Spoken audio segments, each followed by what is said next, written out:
चलिए इसमें देखो सीड टेक्नोलॉजी, इसको हिंदी में हम बोलते हैं बीज प्रौद्योगिकी। ठीक है, फसल उत्पादन का ये हमारा इसमें रहेगा टॉपिक। ठीक है, बीज प्रौद्योगिकी या इंग्लिश में सीड टेक्नोलॉजी। तो बीज से रिलेटेड जानकारियां जो है हम इसके अंदर पढ़ेंगे या लेंगे। तो सीड टेक्नोलॉजी के पिता जो है एफ नोब है। कौन है? एफ नोब, ये वैज्ञानिक का नाम है। तो father of seed technology F Nobbe, आप याद रख लेना। ठीक है, अब इसमें सबसे पहले हम बीज को देख लेते हैं। बीज क्या होता है? सीड। ठीक है, तो सीड सस्य विज्ञान के अनुसार, मतलब कि अकॉर्डिंग टू एग्रोनॉमी, फसल का कोई भाग जिससे एक नया पौधा विकसित हो सके। फसल का कोई भाग जिससे एक नया पौधा तैयार हो सके या विकसित हो सके, उसी को हम क्या बोलते हैं? बीज बोलते हैं। ठीक है, सस्य विज्ञान के अनुसार फसल का कोई भाग जिससे कि नया पौधा तैयार हो जाता है, उसे क्या बोलते हैं? हम बीज बोलते हैं। ठीक है, तो बीज से ही नया पौधा तैयार होता है। ठीक है, वनस्पति विज्ञान की अनुसार डेफिनेशन थोड़ी सी अलग है। ये एग्रोनॉमी के अनुसार थी ऊपर, सस्य विज्ञान के अनुसार दूसरा है, ये बॉटनी के अनुसार, अकॉर्डिंग टू बॉटनी। ठीक है, तो वनस्पति विज्ञान के अनुसार बीज एक निषेचित अंडा है, जिसको हम एंडोस्पर्म कहते हैं। क्या बोलते हैं? जिसमें भ्रूण या एम्ब्रियो तथा बीज आवरण, जिसको हम सीड कॉट बोलते हैं, वो पाया जाता है, उसे हम बीज कहते हैं। ये डेफिनेशन किसके अनुसार है? वनस्पति विज्ञान के अनुसार। तो बीज क्या है वनस्पति विज्ञान के अनुसार? एक एंडोस्पर्म है। क्या है? या निषेचित अंडा है, जिसमें क्या मौजूद होता है? एम्ब्रियो होता है और एक आवरण होता है, बीज आवरण, जिसको हम सीड कॉट बोलते हैं। ठीक है,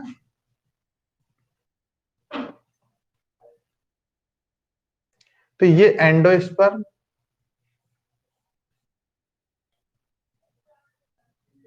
ये सॉरी ये एम्ब्रियो, ये एंडोस्पर्म और ये सीड कॉट। ठीक,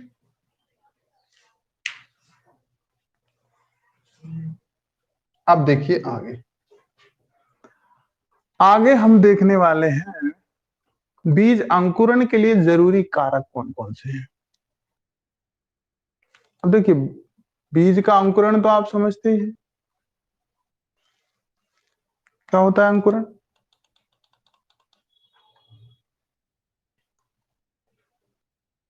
चलिए देखिए, बीज अंकुरण के लिए आवश्यक कारक, जरूरी जो फैक्टर हैं, वो कौन कौन से हैं? तो एक तो ये है कि भाई जो बीज है उसकी जो जर्मिनेशन कैपेसिटी है वो अच्छी होना चाहिए।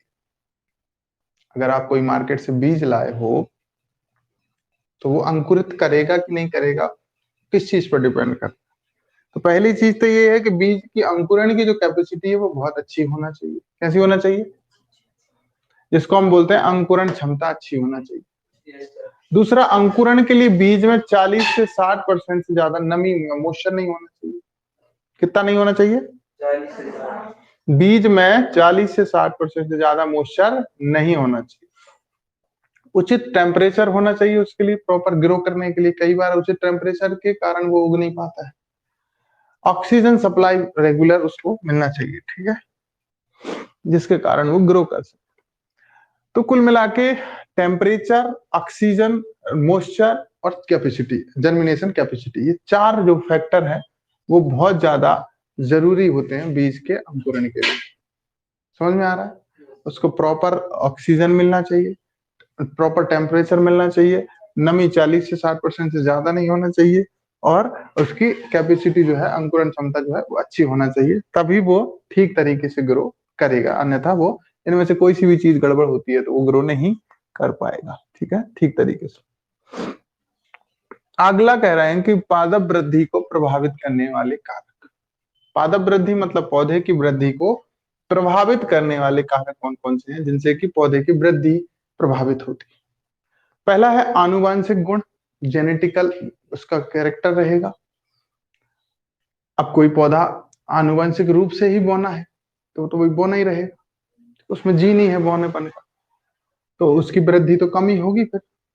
तो एक तो आनुवांशिक गुण है, दूसरा वायु, अगर उसको प्रॉपर वायु नहीं मिलती है तो भी वो ग्रो नहीं कर पाएगा, उसकी वृद्धि प्रभावित होगी। अगर वायु उसको ठीक मात्रा में मिल रही है तो वो अच्छे से ग्रोथ करेगा, नहीं मिल रही है तो कम ग्रोथ करेगा। आर्द्रता, ह्यूमिडिटी जो है इस पे भी डिपेंड करेगी।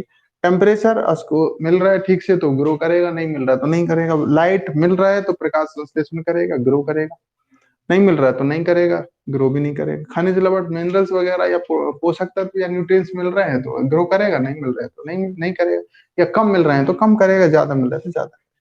ठीक है, तो कुछ ये बेसिक फैक्टर। आगे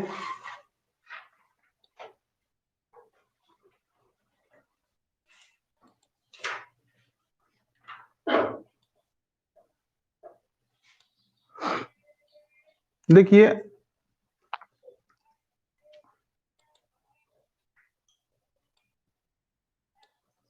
आगे है बीज की श्रेणियां। बीज की कैटेगरी है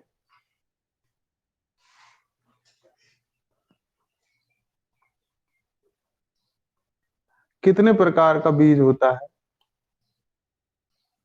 तो मार्केट में आपको 4-5 प्रकार का बीज देखने को मिलेगा या मिलता है। तो बीज की जनरेशन ऑफ सीड, मुख्य रूप से 5 प्रकार का बीज होता है, ये देखने को मिलेगा मार्केट में आपको। ये बीज की जो कैटेगरी मिलेंगी वो 5 मिलेंगी। एक होता है नाभि नहीं है, ये नाभिकीय है, नाभिकीय, इसको ठीक कर लेना, नाभिकीय बीज है। कौन सा है? नाभिकीय बीज। अंग्रेजी में बोलते हैं न्यूक्लियर सीड, न्यूक्लियर सीड बोलते हैं। नाभिकीय बीज के लिए जो टैग होता है, देखिए अलग अलग कैटेगरी के लिए इसमें मार्केट में टैग अवेलेबल है, टैग से आप पहचान सकते हैं कौन सा बीज है। तो नाभिकीय न्यूक्लियर सीड जो होता है इसके लिए कोई टैग नहीं आता है, ठीक है। और ना ही ये तो न्यूक्लियर सीड होता है। इसके बाद होता है एक प्रजनक बीज होता है, या जिसको हम ब्रीडर सीड बोलते हैं। इसको प्लांट ब्रीडर तैयार करता है, पादप प्रजनक तैयार करता है। ये सब महंगे ही बीज होते हैं सबसे ज्यादा, क्योंकि ये फर्स्ट जनरेशन में होते हैं। इसमें तो डेवलप भी की जाती है वैरायटी, तो इसका भी कोई टैग नहीं है ना, इसका नहीं है ना, प्रजनक का नहीं है,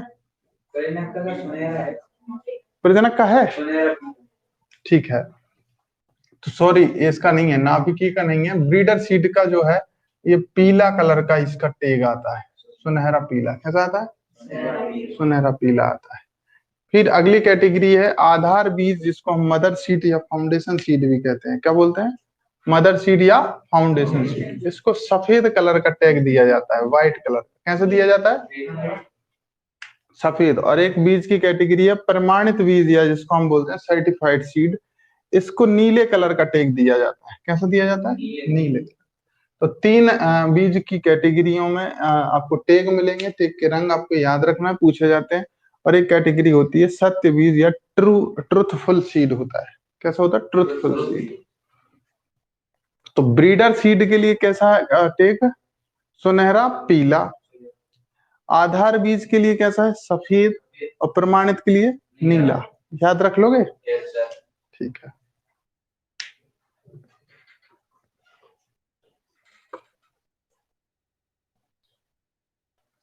इनमें सबसे ज्यादा अगर आनुवंशिक शुद्धता की हम बात करें तो यहाँ से आनुवंशिक शुद्धता का क्रम रहता है, सबसे ज्यादा होती है, फिर नीचे आते आते यहाँ तक कम हो जाती है, ठीक है। और महंगाई का क्रम भी अगर देखें तो सबसे ज्यादा महंगाई ऊपर से लेकर नीचे कम होता जाता है। न्यूक्लियर सीड एक्चुअली में उसी को बोल रहे हैं। एक और कैटेगरी होती है ब्रीडर सीड की, उससे पहले वाला जो होता है उसको न्यूक्लियर बोल देते हैं। आधारी बीज भी बोल देते हैं।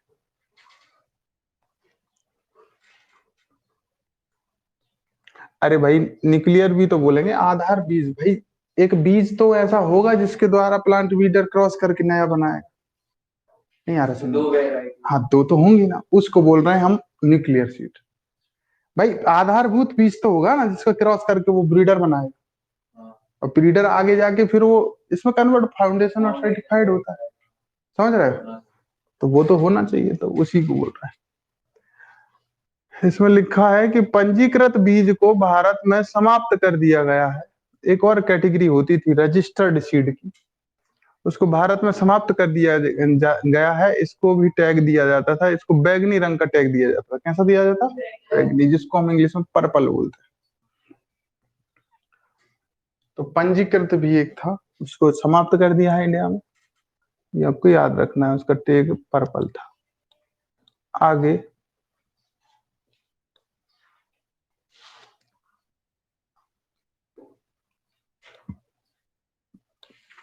अगला है बीज सूचकांक। बीज सूचकांक या सीड इंडेक्स क्या बोलते हैं? सीड इंडेक्स क्या होता है? 100 बीज के भार को, वजन को, 100 बीजों के वजन को हम बीज सूचकांक कहते हैं। क्या बोलते हैं? अगर 100 बीज हैं, 100 सीड हैं, उनका जो वेट होगा, वजन होगा, उसको हम बोलते हैं सीड इंडेक्स। क्या बोलते हैं? किसी भी क्रॉप के 100 बीज लो, 100 दाने लो, उनका वजन नापो, तो उस फसल का वो क्या कहलाएगा? Seed index. समझ पा रहे हो आप? ठीक है। जैसे मक्का वगैरह, मक्का वगैरह बड़े बड़े जो दाने वाली फसलें होती है, उनका निकाला जाता है सीड इंडेक्स। अगला है टेस्ट वेट। क्या है? जिसको हम बोलते हैं परीक्षण भार। क्या बोलते हैं? तो देखिए, सीड इंडेक्स हमेशा 100 दानों का निकलता है, और अगर इसको 1000 कर दें, कितना करना? 1000। 1000 दाने जो होते हैं या बीज होते हैं, उनका जो वजन होता है, उसको बोला जाता है टेस्ट वेट। क्या बोला जाता है? परीक्षण भार। क्या बोला जाता है? अब देखिए, 1000 दाने जो करना है, ये एक्चुअली में छोटे दाने जिनके होते हैं, जिन फसलों, उनमें ये निकाला जाता है टेस्ट वेट। जैसे कि फॉर एग्जांपल धान वगैरह है, गेहूं वगैरह है। अब मुझे एक बात बताओ, 1000 दाने की जरूरत छोटे दाने होंगे तभी पड़ेगी? बड़े होंगे तो 100 में ही काम हो जाएगा। तो जो बड़े दाने वाले या मोटे दाने वाली फसलें होती हैं, उनका निकाला जाता है सीड इंडेक्स, और जो छोटे दाने वाली फसलें होती हैं, उनका निकाला जाता है टेस्ट वेट। ठीक है। तो टेस्ट वेट हमेशा 1000 बीज का निकलता है, 1000 बीज का वजन होता है, और सीड इंडेक्स 100 बीज का वजन या भार होता है। क्लियर रहेगा? अरे याद रहेगा? Yes sir. ठीक है। अगला है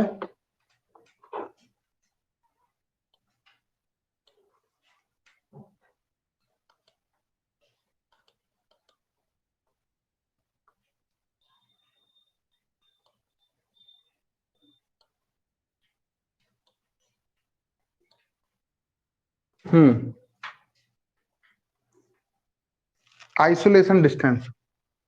पृथक्करण दूरी अलग अलग फसल की अलग अलग होती है, और उसमें भी सीड पे डिपेंड करता है। फाउंडेशन सीड की जो पृथक्करण दूरी होगी, वो कैसी होगी? वो हम ज्यादा रखते हैं as compare to certified seed. Certified seed में कम रखते हैं। ठीक है। तो देखिए, यहां पर स्वपरागित फसलें, स्वपरागित या सेल्फ पॉलिनेटेड क्रॉप में अगर देखें, पृथक्करण दूरी, पृथक्करण दूरी लाइन से लाइन की दूरी, फसल की फसल, क्रॉप टू क्रॉप डिस्टेंस रहता है। ठीक है। अगर आप फाउंडेशन सीड लगा रहे हैं, तो उसमें स्वपरागित फसल में जो दूरी रखेंगे, वो कितनी रखते हैं? 3 मीटर रखते हैं। कितनी रखेंगे? 3 मीटर। सर्टिफाइड सीड में भी ये 3 मीटर ही रखते हैं। कितनी रखते हैं? 3 मीटर। अगर आप हाइब्रिड बाजरा लगा रहे हैं, संकर बाजरा लगा रहे हैं, तो इसमें फाउंडेशन सीड लगाया है, तो 1000 मीटर रखेंगे। कितनी रखेंगे? और सर्टिफाइड है तो 200 मीटर रखेंगे। मक्का और ज्वार में इसको रखेंगे, फाउंडेशन सीड में 400 मीटर, सर्टिफाइड सीड में 200 मीटर। हाइब्रिड कॉटन है, इसमें फाउंडेशन सीड में 50 मीटर, सर्टिफाइड में 30 मीटर। सोयाबीन मूंगफली में फाउंडेशन में 3 मीटर, सर्टिफाइड में भी 3 मीटर। सरसों बरगी में फाउंडेशन सीड में 400 मीटर, सर्टिफाइड में 200 मीटर। कुकुरबिटेसी फैमिली में फाउंडेशन सीड में 800 से 1000 मीटर, सर्टिफाइड में 400 से 500 मीटर।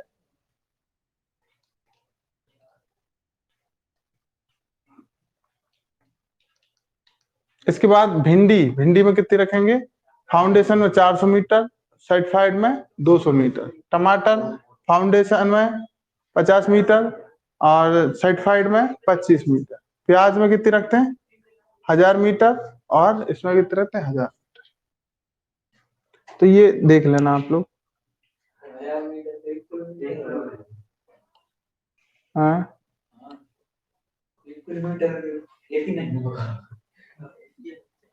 नहीं, ये एक्चुअली में कुछ पृथक्करण दूरी में बता दूंगा डिटेल में, है ना।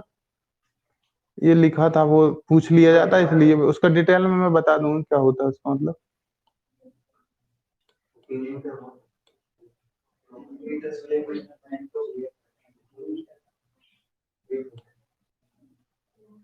परागण की विधियां,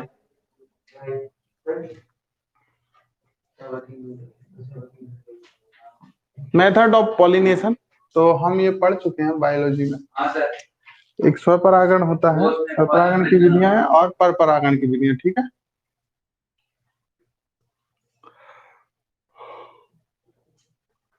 और स्वपरागण के अंदर भी है समूह वरण विधि है, मास सिलेक्शन मेथड है, शुद्ध वंशक्रम प्योर लाइन सिलेक्शन मेथड, ये डिटेल में हम पढ़ चुके हैं। वंशक्रम है, पेडिग्री मेथड है, सिंगल सीड डिस्टेंस मेथड है और बैक क्रॉस मेथड है। ये सब आएंगे सेल्फ पॉलिनेशन के अंदर और ये रहेंगे पर परागण के अंदर। समूह वरण, mass selection, progeny selection, recurrent selection, hybrid selection और ये कौन सा है एक और था सिंथेटिक किस्म है। तो ये सारी की सारी जो मेथड है ये आएंगी, ये जो यूज होंगी क्रॉस पॉलिनेशन में और ये सारी की सारी मेथड यूज होंगी सेल्फ पॉलिनेशन, ठीक है। बस नाम भर याद रखना, आपको डिटेल में मैंने पढ़ा दिया है।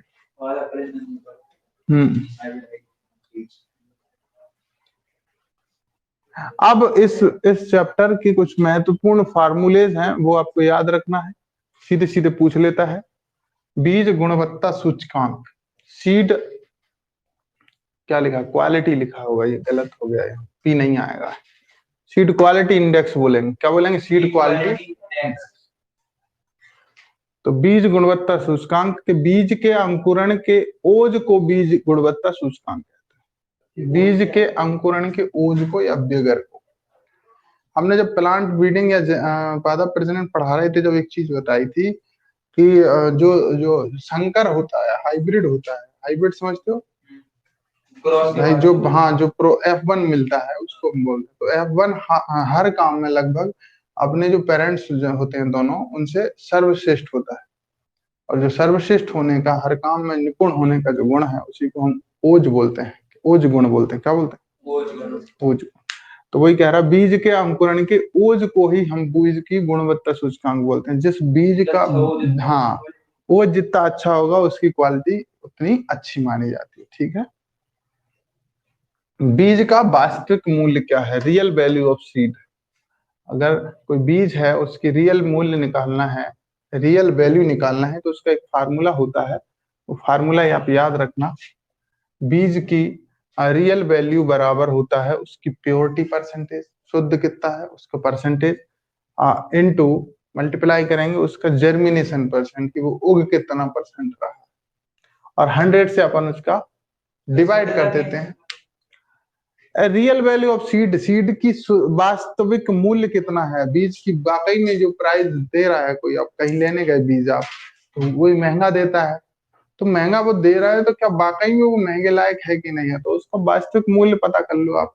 कैसे करोगे, उसकी शुद्धता परसेंट देख लो भाई, उसमें अशुद्धि, हाँ कोई बेस्ट मटेरियल तो नहीं, वो तो देख से भी पता चल सकता है।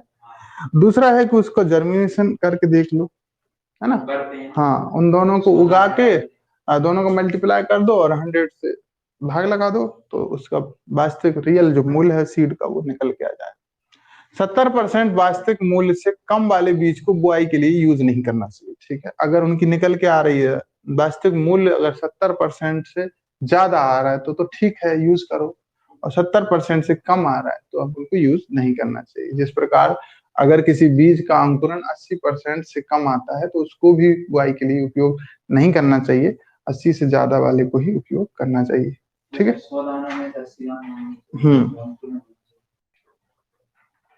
ठीक है, तो याद रखना नोट करके। तो अगर 70% से कम वास्तविक मूल्य आ रहा है तो उसको बीज को बुआई के लिए उपयोग नहीं करना चाहिए। ठीक है, अब प्योरिटी परसेंट जो तुम कह रहे थे, शुद्धता परसेंट कैसे निकालते हैं, तो वो कैसे निकलेगा, शुद्ध बीज का वजन अपॉन बीज नमूने का भार इंटू 100 कर देंगे तो उससे शुद्धता परसेंट निकल आएगा, प्योरिटी परसेंट। इसका एक सूत्र होता है, ये दोनों सूत्र आप याद रखना, और एक अशुद्धता का भी सूत्र होता है। वैसे तो एक अशुद्धता का ये भी तो सूत्र होता है कि भाई शुद्धता निकाल ली, 100 में से माइनस कर दिया तो वैसे भी निकल आएगी।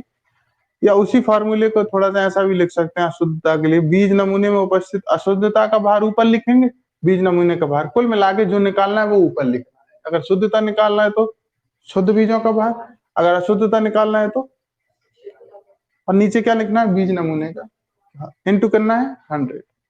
अशुद्धता परसेंट को हम डोकेज कहते हैं, क्या बोलते हैं, तो ध्यान रखना डोकेज क्या होता है, अशुद्धता परसेंटेज को क्या बोलते हैं हम, डोकेज। तो जितना भी डोकेज निकलेगा पता कर लेते हैं। आनुवांशिक शुद्धता, ये भी मैं पढ़ा चुका हूँ पादप प्रजनन में। ठीक है, आनुवांशिक शुद्धता जेनेटिक प्योरिटी क्या होती है, किसी भी फसल की किस्म की 100% शुद्धता को ही 100% शुद्धता को ही उसको क्या बोलते हैं, आनुवांशिक शुद्धता कहते हैं। ठीक है, यह किस्म किसी अन्य किस्मों के गुणों से मुक्त होती है, किसी किस्म में दूसरी किस्म की प्रतिशतता अधिकतम 0.1% हो सकती है। कुल मिला के बात ये कह रहा है कि जिस फसल का जो बीज है उसमें उसी के लक्षण होना चाहिए 100%। अगर मिलावट हो भी सकती है तो ज्यादा से ज्यादा कितनी हो सकती है, दूसरी किस्म का हाँ कैरेक्टर आना चाहिए, तो 0.1 आना हो सकती है अधिकतम, वो भी मैक्सिमम है। बाकी 99.99% क्या होना चाहिए, ठीक है, शुद्धता होती है उसमें 100% ही, लगभग हाँ 100% ही होता है। क्लासिफिकेशन ऑफ हेट्रोप्लॉइडी, ये मैं पढ़ा चुका हूँ आपको पादप प्रजनन में डिटेल में, आपको याद होगा। एन्यूप्लॉइडी क्या होता है, 2n में एक या अधिक गुणसूत्रों की कमी या अधिकता। अब इसमें दो कैटेगरी थी, एक हाइपो थी और एक हाइपरप्लॉइडी थी। हाइपोप्लॉइडी इसमें हाँ 2n में कमी, और इसमें हाइपर में 2n में अधिकता। हाइपर मतलब अधिकता, हाइपो मतलब कमी। ठीक है, तो उसमें गुणसूत्र की कमी होगी, इसमें गुणसूत्र में वृद्धि होगी। ठीक है, अब उसके भी नाम अलग अलग है, डिपेंड करता है कि गुणसूत्र की कितनी कमी है या कितनी अधिकता है। तो इधर तो सर हाइपो है तो क्या होगा, कमी होगी। अगर एक की कमी है तो उसको मोनो बोलेंगे, दो की है तो डबल बोलेंगे। और देखिए इसमें मोनोसोमिक सोमिक किसको बोल रहा है, 2n-1, मतलब एक गुणसूत्र की कमी हो रही है। क्या हो रही है, तो उसमें लिख दिया हमने 2n-1, 2n में कमी। ठीक है, तो 2n में एक की कमी हो गई तो मोनोसोमिक बोलेंगे।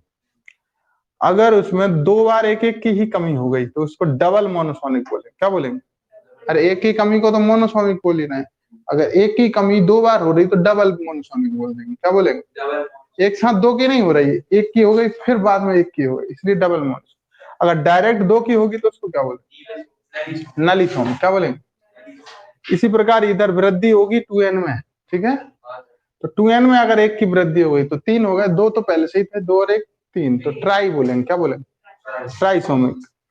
और अगर एक एक की दो बार हो गई तो डबल ट्राइसोमिक बोल देंगे। अरे आ रहा है ना समझ में। और अगर दो की हो गई तो टेट्रा बोले, टेट्रा मतलब चार होता है, दो पहले से दो और हो गए, चार हो गए। अब अगर मान लो दो ही दो की एक बार और हो गई तो इसे डबल लगा देंगे इसका। ठीक है, कोई दिक्कत नहीं है इसमें।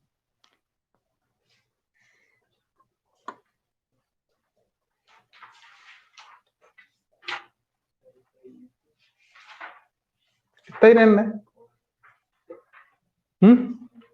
ठीक है,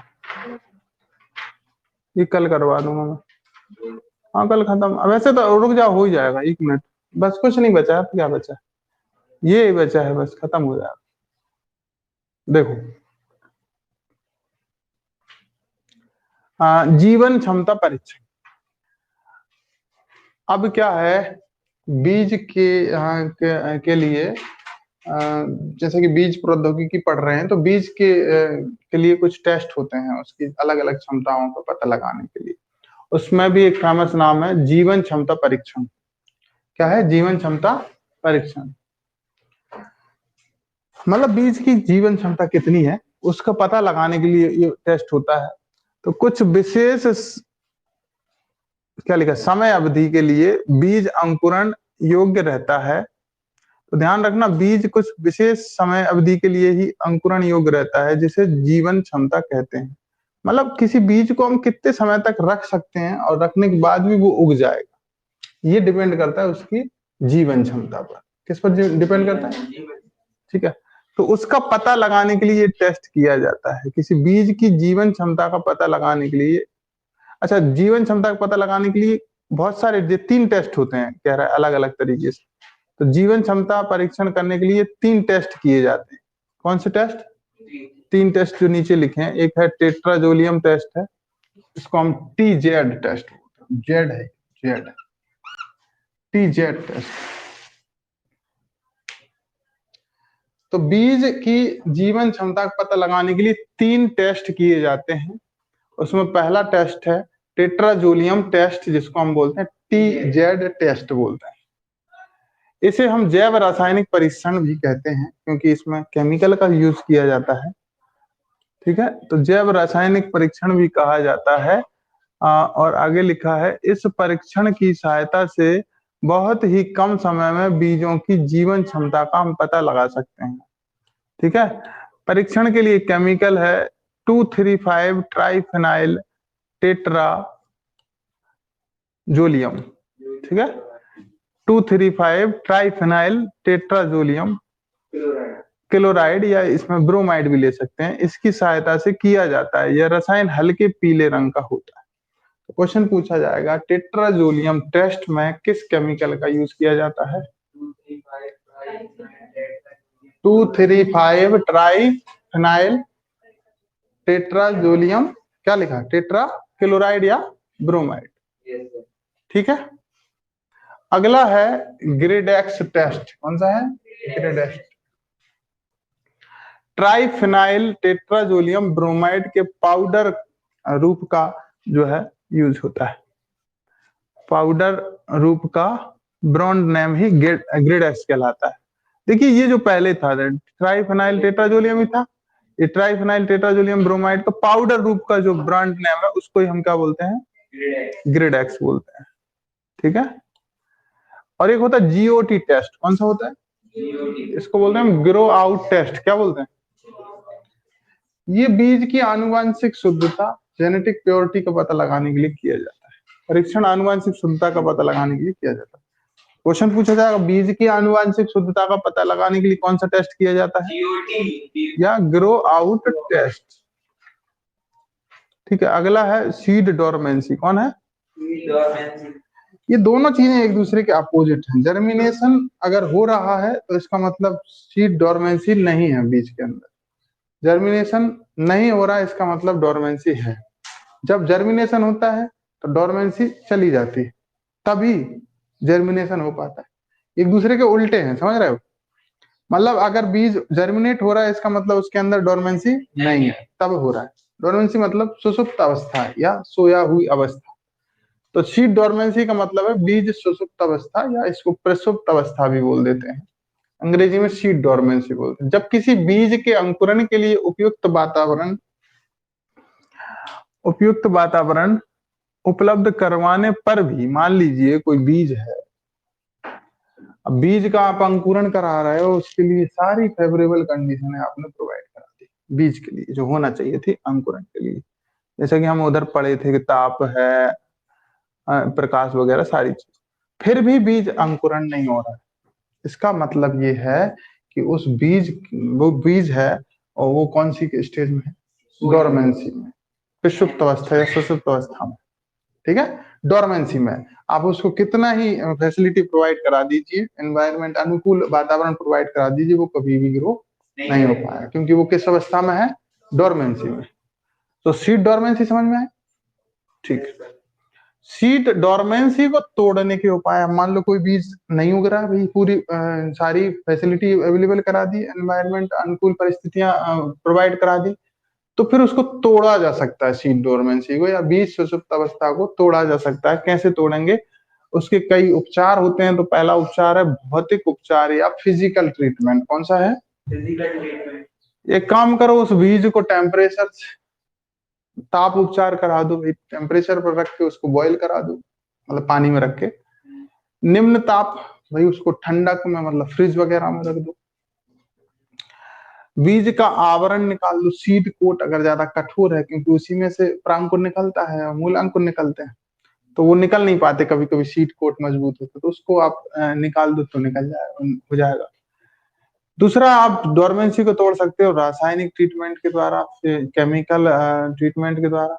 इसमें अकार्बनिक रसायन आते हैं कुछ, HCl है, हाइड्रोक्लोरिक एसिड है, H2SO4, सल्फ्यूरिक अम्ल, HNO3, नाइट्रिक अम्ल वगैरह, इनकी 0.1 से 0.5% मात्रा के द्वारा भी आप क्या कर सकते हो इसको, या और भी है, पोटेशियम नाइट्रेट है, अमोनियम नाइट्रेट का, अगर आप इन दोनों में से 1 से 3% यूज कर सकते हो तो इससे भी डोरमेंसी ठीक हो जाएगी, ठीक है, वो जर्मिनेट कर जाएगा। फिर कुछ कार्बनिक या ऑर्गेनिक रसायन है, जिनमें नाम है थायोयूरिया है, थायोयूरिया एस्कॉर्बिक एसिड है, ये तो हम पढ़ चुके हैं। इसको ये एक प्रकार का हार्मोन है। GA3 ये भी पढ़ चुके हैं, जिब्रेलिन, एथाइलिन ये भी हार्मोन है, काइनेटिन ये सब हार्मोन है, क्या है। इसके द्वारा भी आप सीड की जो डोरमेंसी है उसको तोड़ सकते हो या बीज को अंकुरित करा सकते हो, ठीक है, क्लियर है। आते भी हैं मार्केट में, हार्मोन वगैरह से हो जाता है। अगला है हमारा बीज उपचार या सीड ट्रीटमेंट, जो कि फसल को बोने से पूर्व किया जाता है, और करना भी चाहिए। क्यों करते हैं और कैसे करते हैं बताते हैं, उसका क्रम भी बताएंगे हम। कह रहे बुआई से पहले बीज को बीज जनित रोग या वायु जनित या मृदा जनित, 3 प्रकार के रोग हम पढ़ा चुके हैं, 3 प्रकार से ही होते हैं। सॉइल बोर्न डिसीज है, एयर बोर्न डिसीज है, और कौन सा, सीड बोर्न डिसीज। इन तीनों के को हटाने के लिए, तो इन तीनों से बीमारियों से बचाने के लिए, ठीक है, 3 ही प्रकार से हो सकती है बीमारियां, बीज जनित, वायु जनित और मृदा जनित। बीमारियों से बचाने के लिए हम क्या करते हैं, बीज उपचार करते हैं, या यूं कहें कि उसके अंकुरण को बढ़ाने के लिए करते हैं। दलहनी फसलों में नाइट्रोजन इकट्ठा करने की क्षमता को बढ़ाने के लिए भी हम बीज उपचार करते हैं, बिल्कुल। आपको पता है दलहनी फसलों के जो जड़ें होती हैं, उन जड़ों में गठान होती है, गांठ होती है, नोड्यूल्स होते हैं, छोटे छोटे दाने जैसे, उनमें राइजोबियम बैक्टीरिया पाया जाता है, या राइजोबियम जीवाणु होता है, जो क्या करता है, वायुमंडल की स्वतंत्र नाइट्रोजन को स्थिरीकरण करने का काम करता है। अगर आप उसको बीज उपचार करते हैं तो उसमें नोडुल्स वगैरह ज्यादा बनते हैं, जिससे राइजोबियम ज्यादा होते हैं और नाइट्रोजन फिक्सेशन ज्यादा होता है, इसलिए उनमें भी करना चाहिए। और लेकिन एक चीज का याद रखना है आपको, जो बीज उपचार का क्रम होता है हमेशा यही रखना है, किसान इसमें गड़बड़ कर देते हैं कई लोग, क्रम जो है इसको रखना है FIR के रूप में याद रख सकते हो।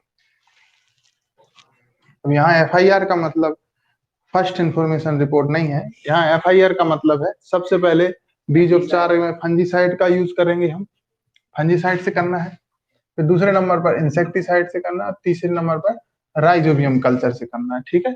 ये क्रम अगर याद रखते हो तो बहुत अच्छे रिजल्ट आपको मिलेंगे।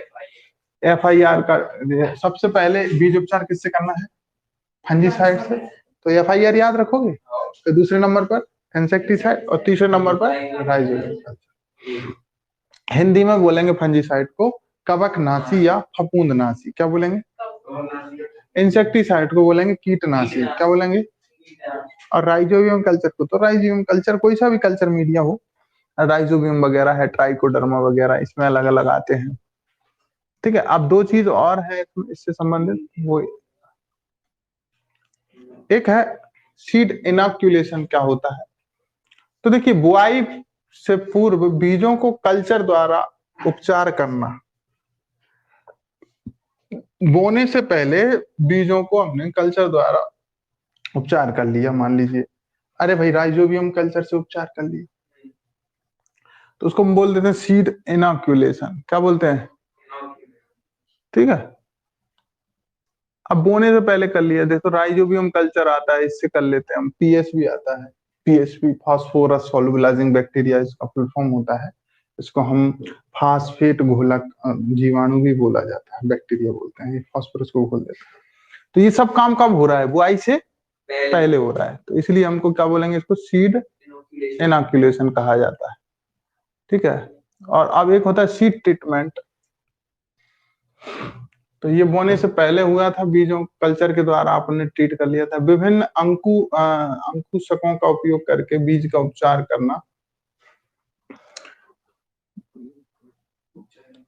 तो इसको हम बोलते हैं बीज उपचार कहते हैं। ये भी बुआई से पहले ही था? हाँ, ये भी बुआई से पहले ही करना है।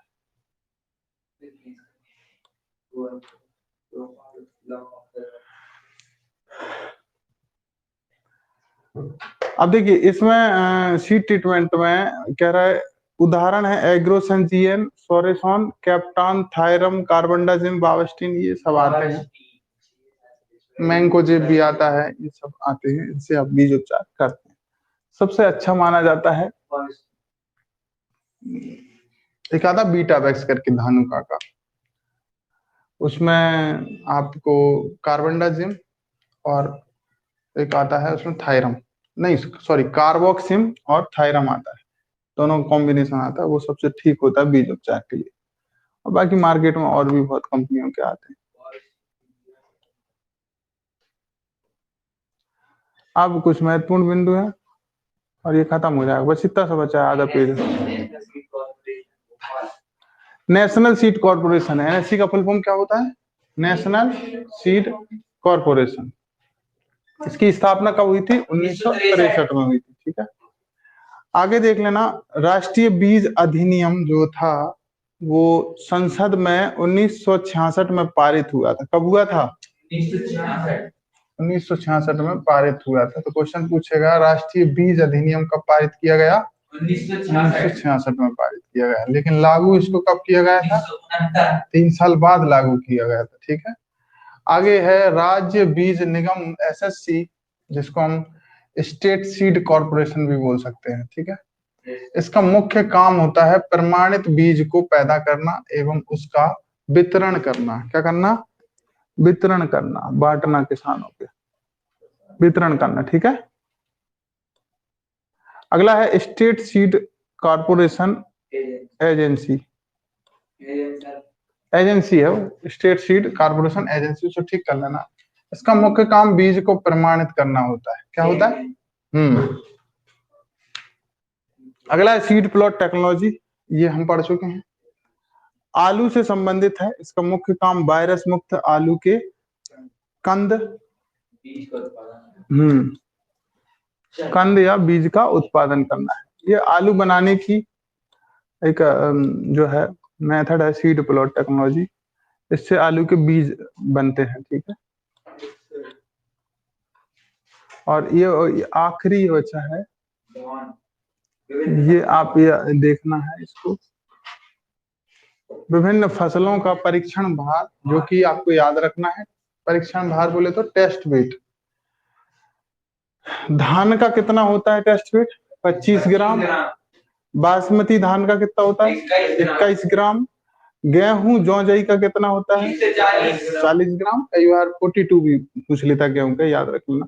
कपास अरहर का कितना होता है? 70 से 72 ग्राम। मटर का कितना होता है?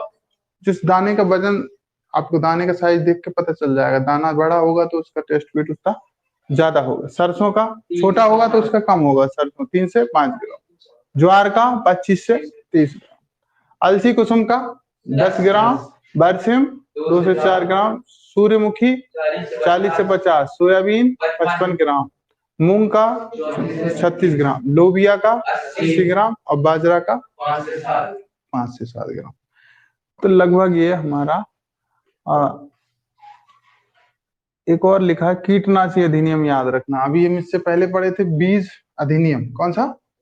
बीज अधिनियम कब पारित हुआ? 1966। लागू कब हुआ? 3 साल बाद। उसी प्रकार कीटनाशी एक्ट, कीटनाशी अधिनियम कब आया था? 1968 में पारित हुआ। तो वो 66 में पारित हुआ था बीज अधिनियम। तो 2 साल बाद कौन पारित हुआ? कीटनाशी अधिनियम। ठीक है, और इसको लागू कब किया गया था? लगभग कितने साल बाद?